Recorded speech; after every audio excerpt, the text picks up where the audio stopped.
Oh my dear students, welcome back to our channel आपण engineers. कसे आहात सर्वजण? आपल्या YouTube चॅनल वरती तुम्हा सर्वांचे स्वागत आहे. नवीन असाल तर तुमच्यासाठी आपल्या चॅनल वरती काय काय उपलब्ध आहे ते सांगतो. पहिल्यांदा सुरू तुम्हाला कॉलेज रिव्ह्यू सिरीज भेटेल जे की 2024 म्हणजे 2024 नुसार जे कॉलेजचे कट ऑफ आहेत, कॉलेजचं प्लेसमेंट आहे किंवा कॉलेजची फीस असेल किंवा कॉलेजचे कॅम्पस कशा प्रकारे आहे ही सर्व माहिती ते कॉलेज रिव्ह्यू सिरीज मध्ये आपण सांगत आहोत. ती कॉलेज रिव्ह्यू सिरीज आपल्या चॅनलवरती उपलब्ध आहे. नाही जर भेटत असेल तर तुम्ही डिस्क्रिप्शन बॉक्समध्ये जाऊन त्याची लिंक आहे तिथे पण जाऊन तुम्ही पाहू शकतात.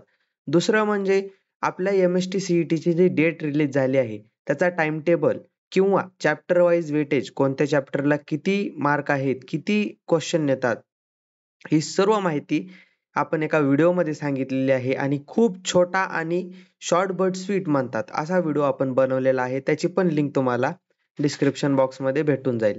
तर चॅनलवर नवीन असाल तर सबस्क्राईब करा, व्हिडिओ शेअर करा, लाईक करायला विसरू नका आणि कमेंट बॉक्समध्ये सांगा की व्हिडिओ कसा वाटत आहे किंवा तुम्हाला काही अडचण वगैरे असतील तर तुम्हाला डिस्क्रिप्शन बॉक्समध्ये मी पर्सनल व्हॉट्सअप नंबर देत आहे.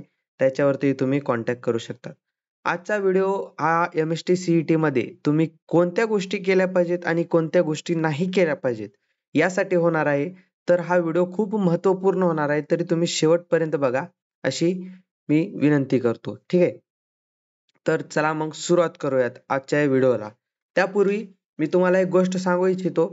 आपण जे आहे फ्री काउन्सिलिंग बॅच जे आहे ते स्टार्ट करणार आहोत MST CET 2025 च्या विद्यार्थ्यांसाठी. तर त्याच्यासाठी तुम्हाला काय करायचं आहे, डिस्क्रिप्शन बॉक्समध्ये मी WhatsApp नंबर देईन. त्याच्यावरती तुम्ही कॉन्टॅक्ट करायचा आहे. त्याच्या पुढची प्रोसेस मी तुम्हाला सांगेन. फ्री काउन्सिलिंग बॅच आहे त्याच्यामध्ये तुम्हाला कुठलीही एकही रुपया पैसे द्यायचे नाहीत. त्याच्यामध्ये आम्ही तुम्हाला तुमच्या पर्सेंटाइलनुसार कॉलेज लिस्ट किंवा कॅपराउंड कसे भरायचे किंवा कोणते कोणते डॉक्युमेंट केव्हा केव्हा अपलोड करायचे, कॉलेज अलॉट झाल्यानंतर काय करायचं, ही सर्व माहिती तुम्हाला आपण त्या ह्याच्यामध्ये आपण देणार आहोत. तर चालू करूयात. आजचा हा व्हिडिओ आहे तो MST CET मध्ये तुम्हाला काय केलं पाहिजे आणि काय नाही केलं पाहिजे याच्यावरती तुमचा आजचा आजचा व्हिडिओ असणार आहे आणि या व्हिडिओ थ्रू तुम्हाला काय कळेल, की कशाप्रकारे तुम्ही जर अभ्यास केलात तर तुमचे पर्सेंटाइल इन्क्रीज होऊ शकतात. कशाप्रकारे तुम्हाला अभ्यास करायचा आहे किंवा कशाप्रकारे तुमचं प्रिपरेशन ठेवायचं आहे किंवा कोणत्या गोष्टी करायच्या आहेत, कोणत्या गोष्टी नाही करायच्या आहेत, यावरती तो आजचा हा व्हिडिओ होणार आहे. तर खूप सुंदर व्हिडिओ होणार आहे तर तुम्ही शेवटपर्यंत पहा अशी नम्र विनंती करतो. चालू करूयात. तर पहा इंट्रोडक्शन टू MST CET. आता पर्पज काय आहे MST CETचा, की helping student optimise their percentage for MST CET. तुमचं जे पर्सेंटेज किंवा प्रिपरेशन आहे ते ऑप्टिमाइज करणं म्हणजे तुमचं प्रिपरेशन वाढवणं याच्यावरती आजचा हा व्हिडिओ आहे. आणि ॲक्शनेबल टिप्स काय आहेत? Provide actionable tips on how to manage time focus on high weightage topic. म्हणजे तुम्हाला जे आता टाईम पहा तुम्ही आता आता बघ काही जणाला 12वीचा वगैरे अभ्यास करायचा असेल, तर त्याच्यामध्ये MST CETला टाईम तुम्हाला खूप कमी भेटणार आहे. तर त्याच्यावरती तुम्हाला काय केलं पाहिजे, की टाईम कसा मॅनेज केलं पाहिजे, कोणत्या फोकस केलं पाहिजे, कोणत्या गोष्टीवर, कोणते हाय वेटेजचे टॉपिक आहेत, ते सर्व तुम्हाला व्हिडिओमध्ये कळून जाईल. डूज अँड डोंट्स ते पण आपण पाहणार आहोत. म्हणजे कोणतं केलं पाहिजे किंवा कोणतं नाही केलं पाहिजे. During final phase of exam प्रिपरेशनमध्ये तुम्हाला कोणत्या गोष्टी केल्या पाहिजेत किंवा तुमचे कोणत्या गोष्टी केल्याने तुमचं प्रिपरेशन वाढतं, बूस्ट होतं, कोणत्या गोष्टी केल्याने तुमचं पर्सेंटाइल वाढतं, हे सर्व आपण डिस्कस करणार आहोत. तर पहा, do stick structural time table म्हणजे तुम्ही एक टाइम टेबल तयार करा, जे की डेलीचा असलं पाहिजे. जसं की आता सोमवारी एक सब्जेक्ट घ्यायचा, मंगळवारी घ्यायचा, बुधवारी घ्यायचा असं करत आणि शनिवार, रविवार त्याला रिव्हिजनसाठी द्यायचं. पहा इम्पोर्टन्स काय आहेत? Structure time table helps to maintain consistency and manage time efficiency. ठीक आहे. तुम्ही जर एखादं टाइम टेबल केलं आणि त्याला फॉलो केलं तर तुमची कन्सिस्टन्सी वाढेल आणि टाईम इफिशियंटली पण तुमची वाढत जाईल. हळू तुमची टाईम इफिशियन्सी पण वाढत जाईल. त्याच्या टिप्स काय आहेत? Follow time table you have created म्हणजे तुमचा टाइम टेबल हा तुम्हा स्वतःलाच क्रिएट करायचा आहे. दुसऱ्याचा टाइम टेबल फॉलो करून तुम्हाला जमणार नाही. कारण प्रत्येकाची विचार करण्याची क्षमता, प्रत्येकाची डेली अभ्यास करण्याची कॅपॅसिटी ही वेगवेगळी असते. त्याच्यामुळे तुमचा टाइम टेबल हा तुम्हालाच क्रिएट करायचा आहे.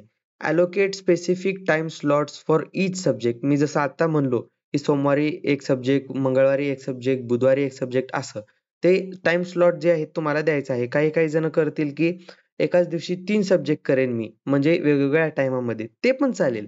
जशी तुमची इच्छा. पण तुम्ही अभ्यास केला पाहिजे, टाइम टेबल बनवलं पाहिजे. एक एक गोष्ट लक्षात घ्या. काही न केल्यापेक्षा काहीतरी करणे हे कधीही चांगलेच असते. त्याच्यामुळे तुम्ही टाइम टेबल करा आणि ensure you have dedicated time for revision. मी म्हणलो शनिवार, रविवार रिव्हिजनसाठी द्या. असा एक तुम्हाला डेडिकेटेड टाइम द्यायचा आहे, की आता आपण दररोज जे करतोय त्याचं रिव्हिजन खूप महत्त्वाचं आहे. रिव्हिजन केल्याशिवाय तुम्हाला पेपरमध्ये काहीच आठवणार नाही. त्याच्यानंतर पाहूयात डोंट. पण आता काय करायचं नाही आपल्याला? Cram at the last moment. म्हणजे तुमची लास्ट मोमेंट जेव्हा येईल, तेव्हा तुम्ही स्ट्रेस घेऊ नका किंवा पॅनिक होऊ नका, की अभ्यास झालेला नाहीये. जेवढं येतंय तेवढ्यावरती तुम्ही बेटर अप्रोच करा. पहा, cramming leads to stress and lower retention. म्हणजे तुम्ही क्रॅमिंग जर करत असाल, रडत जर बसत असाल, तर त्याच्याने काहीच होणार नाही. फक्त तुमचं स्ट्रेस वाढेल आणि त्याच्यावरून तुमचं पर्सेंटाईल जे आहे ते कमी येण्यास मदत होईल. त्याच्यामुळे तुम्ही don't cram at the last moment. आता याचा बेटर अप्रोच काय राहील? Focus on revising key concept and formulas, avoiding studying new topics at the last few days before the exam. म्हणजे तुम्हाला काय करायचं आहे? तुम्ही आत्तापर्यंत जर समजा आता तुमचा पेपर 1 महिन्याच्या अगोदर आहे किंवा 15 दिवसावरती पेपर राहिला आहे, तर तुम्ही माझं काही जे झाले नाही टॉपिक, त्याच्यावरती रडत बसण्यापेक्षा तुम्हाला जे टॉपिक येतात किंवा तुम्ही जे टॉपिक केलेले आहेत, जे लास्ट डेजमध्ये किंवा आजतागतपर्यंत तुम्ही जे टॉपिक केले आहेत, त्याच्यावरती तुम्ही जर रिवाईज केलं, की कॉन्सेप्ट जे तुमचे आहेत ते तुम्ही काढलेले आहेत. जे की तुम्हाला टाईम टेबलमध्ये मी आत्ताच बोललो. ते की पॉइंट्स तुम्ही काढलेले आहेत. जे फॉर्म्युला तुम्ही काढलेले आहेत. त्याच्यावरती जर तुम्ही लास्ट पॉइंटला जर फोकस केलं, त्याचंच जर रिव्हिजन केलं, तर तुमचे पर्सेंटाईल वाढण्यास नक्कीच मदत होईल. त्याच्यानंतर focus on high weightage topics. हे तर तुम्हाला मी प्रत्येक व्हिडिओमध्ये सांगत आहे, की तुम्हाला काय करायचं आहे, हाय वेटेज टॉपिक जे आहेत, त्याच्यावरती तुम्हाला फोकस करायचा आहे. त्याच्यामधले काही की पॉइंट सांगतोय मी. त्याच्यावरती आपण डेडिकेटेड व्हिडिओ टाकलेला आहे.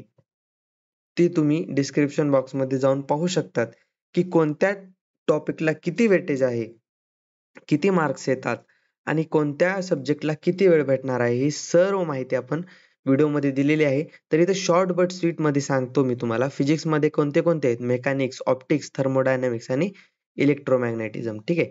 केमिस्ट्रीमध्ये organic chemistry, inorganic, physical chemistry आणि अदर काही टॉपिक आहेत ते मी तुम्हाला सांगेन. तो हा व्हिडिओ मोठा होईल त्याच्यासाठी मी शॉर्ट बट स्वीटमध्ये घेत आहे. मॅथेमॅटिक्समध्ये पहा, कॅल्क्युलस, अल्जेब्रा, कोऑर्डिनेटरी जिओमेट्री, ट्रिग्नोमेट्री. सगळ्यात मेन म्हणजे तुम्हाला ट्रिग्नोमेट्रीचे फॉर्म्युले, जे ऑल फॉर्म्युले आहेत, ते तुम्हाला important, very, very, very important आहेत. कारण ते तुम्हाला आता तर लागणारच आहेत आणि नंतरही तुम्ही जेव्हा इंजिनिअरिंगमध्ये याचाल, तेव्हा ते खूप, खूप, खूप महत्त्वाचे असणार आहेत. त्याच्यामुळं तुम्ही ते एक बार असे प्रिपेअर करा, की ते पुन्हा तुम्हाला कधीच विसरणार नाही. तर त्याच्यासाठी स्ट्रॅटेजी काय असली पाहिजे पहा. Priorities high weightage topics while revising. Okay. Use MST CET previous papers to identify which topics are frequently tested. पहा, आता या सर्वमध्ये तुम्हाला काय करायचं आहे, जे हाय वेटेज टॉपिक आहेत, त्यांची एक फॉर्म्युला शीट काढायची आहे. त्यांचे जे तुम्हाला फॉर्म्युला आहेत किंवा की कॉन्सेप्ट आहेत, त्याचे शॉर्ट बट स्वीटमध्ये नोट्स काढायचे आहेत. आणि ते कशाच्या थ्रू काढायचे आहेत, की MST CETचे जे PYQ आहेत, जे प्रिव्हियस इयर पेपर्स आहेत, ते जे तुम्हाला मार्केटमध्ये अवेलेबल भेटतील किंवा आपण एक व्हिडिओ पण बनवलेला आहे. त्याचे पण लिंक मी आय बटनमध्ये देऊन टाकेन. त्याच्यावरती जायचं तुम्हाला. Online resources for MST CET म्हणून तो व्हिडिओ आहे. त्याच्यावरती तुम्हाला मी वेबसाईट किंवा ॲप्स असतील किंवा तुम्हाला फ्री रिसोर्सेस असतील ते सर्व सांगितले आहे. त्याच्यावरती जाऊन तुम्ही PYQ पेपर्स हे डाउनलोड करून जे फ्रिक्वेंटली क्वेश्चन आहेत, जे वारंवार विचारलेले क्वेश्चन आहेत, त्याच्यावरती तुम्हाला भर द्यायचा आहे. ठीक आहे. तर पुढचा पाहूयात डोंट. म्हणजे काय केलं नाही पाहिजे. Neglect any subject. Don't neglect any subject. एकही सब्जेक्ट तुम्हाला सोडायचा नाहीये. काय? का सोडायचा नाही सर? का सोडायचा नाही? हे पहा, MST test all 3 subjects equally. So neglecting one subject can lower your overall score. हे पहा, मी काय म्हणतोय, सब्जेक्ट निग्लेक्ट करायचा नाही, सब्जेक्ट तुम्हाला सोडायचा नाही. एखादं टॉपिक जे आहे, ज्याला कमी वेटेज आहे, ते तुम्ही सोडू शकतात. जर समजा आता मॅथेमॅटिक्स मधला एखादा टॉपिक आहे किंवा बायोलॉजी आहे, केमिस्ट्री आहे, फिजिक्स आहे, एखादं टॉपिक आहे, ते तुम्ही सोडू शकतात. पण तुम्ही अख्खं मॅथेमॅटिक्सच स्किप करताय, असं नाही जमणार. कारण MST मध्ये ऑल 3 सब्जेक्ट जे आहेत, जे जे काही तुमचं स्ट्रीम असेल, त्याच्यामधले 3 सब्जेक्टला इक्वली वेटेज असतं. त्याच्यामुळे तुम्ही जर एकही सब्जेक्ट निग्लेक्ट केला, तर तुमचं स्कोर खूप, खूप, खूप कमी येईल. त्याच्यामुळे तुमची पर्सेंटाईल डाउन होईल. त्याच्यामुळे तुम्हाला ते निग्लेक्ट करायचं नाही. आता हाऊ टू टॅकल, सर आम्ही टॅकल कसं करावं त्याला? मग आता निग्लेक्ट तर करायचं नाही. करायचं तर आहे. टाईम पण कमी आहे. त्याच्यासाठी आपण काय केलं पाहिजे? पहा, spend time daily on all subject. Even if some are more challenging, use shortcut tips for tougher subject but don't skip them completely. तुम्हाला प्रॉपर टाइम टेबल बनवून प्रत्येक जे, जर तुम्हाला जर मॅथेमॅटिक्स अवघड वाटत असेल, तर त्याला थोडासा तुम्ही जास्त वेळ द्या ना. जर तुम्हाला केमिस्ट्री सोपं जात असेल, तर नो प्रॉब्लेम. त्याला तुम्ही थोडा कमी वेळ द्या. जे सब्जेक्ट तुम्हाला अवघड जातोय, त्याला जास्त वेळ द्या, जास्त भर द्या. जेणेकरून ते तुमचा सब्जेक्ट एकदम म्हणजे असं तुम्हाला आउट ऑफ जाईल, असं ते करा. आणि तुम्हाला यूज शॉर्टकट टिप्स, मी आत्ताच म्हणलो, की फॉर्म्युल्याची शॉर्ट बट स्वीट जी आहे, तुमची स्वतःची हँडरायटिंग नोट्स काढा. जे की तुम्हाला ॲट द लास्ट मोमेंट तुम्हाला तेवढंच रिवाईज करून गेलं, तर तुमचे पर्सेंटाईल वाढण्यामध्ये मदत होईल. त्याच्यानंतर do practice regular mock test. ह्याच्यावरती पण जे आहे, आपण व्हिडिओ जो बनवलेला आहे ऑनलाईन रिसोर्सेसमध्ये, त्याच्यामध्ये आपण मॉक टेस्टसाठी फ्री मॉक टेस्ट कुठे अवेलेबल आहेत, किंवा कोणते ॲप्स आहेत, कोणती वेबसाईट आहेत, किंवा कोणती यूट्यूब चॅनल आहेत, जे की तुम्हाला तुमचं स्कोरिंग करण्यासाठी इम्पॉर्टंट आहे. त्याच्यावरती तो आपण व्हिडिओ बनवलेला आहे. तो तुम्ही पाहू शकता. इथं पाहू आता आपण, व्हाय इसेन्शियल, का गरजेचं आहे सर आम्हाला मॉक टेस्ट देणं? पहा, mock test simulate real exam condition, helping your manage time, improve accuracy. ठीक आहे. म्हणजे जे मॉक टेस्ट जे आहे, जे तुम्ही इव्हन फर्स्टचे जे मॉक टेस्ट जे तुम्ही देताय, ते बघून द्या. जेणेकरून तुमची जी टाईम प्रिपरेशन असेल, किंवा टाईमची जी ॲक्युरेसी असेल, किंवा तुम्हाला टाईम किती भेटतो, तुम्हाला टाईम कशा प्रकारे वाढवला पाहिजे, किती वेळामध्ये कोणते क्वेश्चन केले पाहिजेत, हे सर्व तुम्हाला कळून जाईल. आणि तुमची जी एक्झाममध्ये जी कंडिशन होणार आहे, ती आता झाली ना, मग तुम्हाला सवय होईल. म्हणजे की तुमचं, आता जर समजा मला मॅथेमॅटिक्सला टाईम कमी पडत आहे, तर तुम्हाला टाईम इम्प्रूव्ह करण्यासाठी टाईम भेटेल ना, की मला आता मॅथेमॅटिक्सला वेळ कमी भेटत आहे. मग तुम्ही प्रॅक्टिस करून, करून, करून ते एक्झामच्या लास्ट मोमेंटपर्यंत तुम्ही ते टाईम रिकव्हर करू शकतात. बेस्ट प्रॅक्टिसेस काय असतील? Take at least 1 mock test every week. पहा, सध्या आता MST-CETला आय थिंक 3-4 महिने आहेत. त्याच्यामुळे तुम्ही एका वीकमध्ये एक जरी एक्झाम दिली, तरी सफिशियंट, मोर दॅन सफिशियंट आहे. पण तुम्ही ते रेग्युलरली द्या. एक-एक टॉपिक निवडा. त्याच्यावरती तुम्ही मॉक टेस्ट द्या. असं नाही म्हणत आहे की मी, की स्टार्टिंगलाच तुम्ही तिन्ही सब्जेक्टवरती, की जी CETची जी एक्झाम होते, तशी मॉक टेस्ट द्या. तशी नाही. तुम्ही प्रत्येक एका, जर समजा आता मॅथेमॅटिक्स आहे, त्याच्यामधलं ट्रिग्नोमेट्री टॉपिक निवडा. त्याच्यावरती तुम्ही मॉक टेस्ट द्या. त्याच्यावरती तुम्ही क्वेशन सॉल्व्ह करा. खूप आता निराळी पब्लिकेशन आहे, किंवा खूप पब्लिकेशनचे बुक्स जे मार्केटमध्ये जे आहेत, ते अवेलेबल आहेत. त्याच्यानंतर पहा, after each test thoroughly review your mistakes and focus on weak area. जसं मी आत्ताच म्हणलो, की तुमचं जर समजा एखादा सब्जेक्ट वीक असेल, किंवा टाईम वगैरे पुरत नसेल, तर त्याच्यावरती तुम्ही जास्त फोकस करा. जे तुमचे वीक एरियाज आहेत.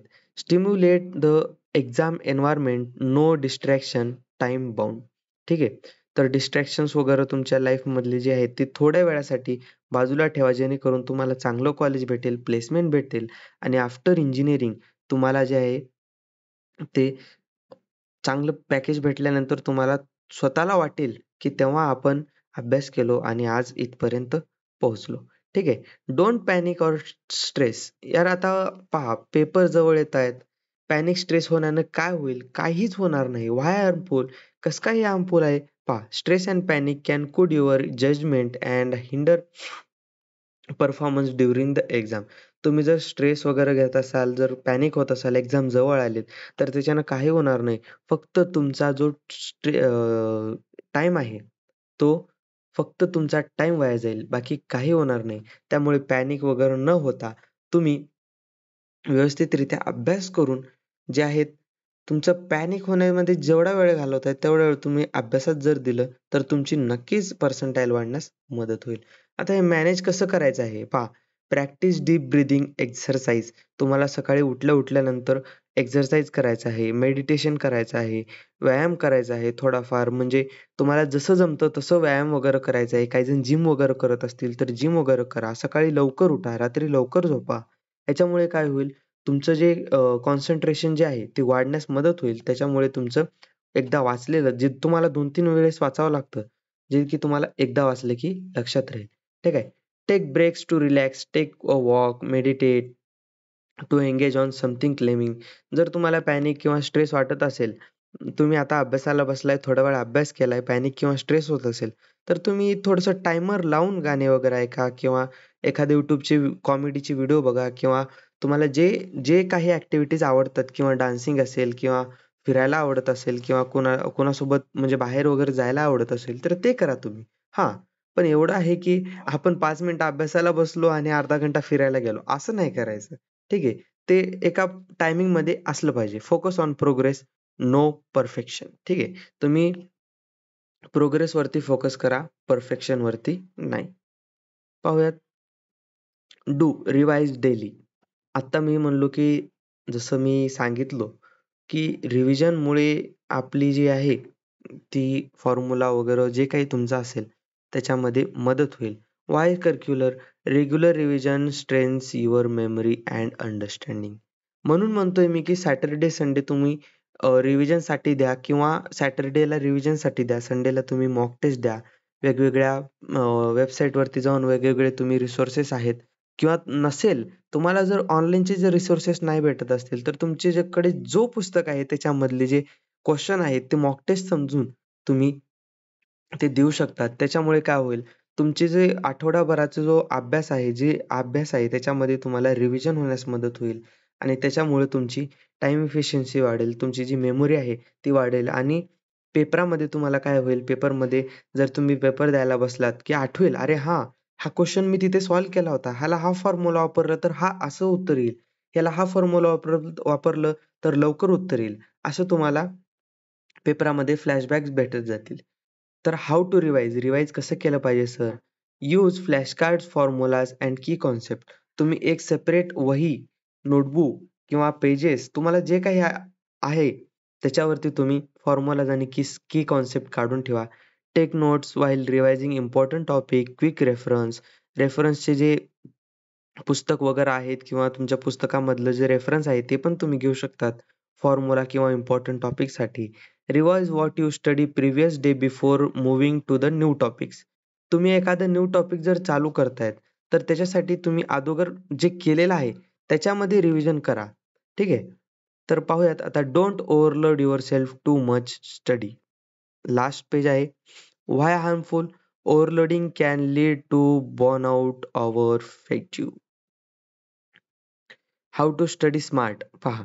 Break down study sessions into smaller manageable chunks. पहा, मी आत्ताच म्हणलो की तुम्ही 5 मिनिट अभ्यास केलाय आणि अर्धा घंटा ब्रेक घेताय. तसं नाही करायचं. पहा एक्झाम्पलमध्ये इथे सांगितलेलं आहे 45 ते 50 मिनिट तुम्ही फोकस करा स्टडीवरती आणि 10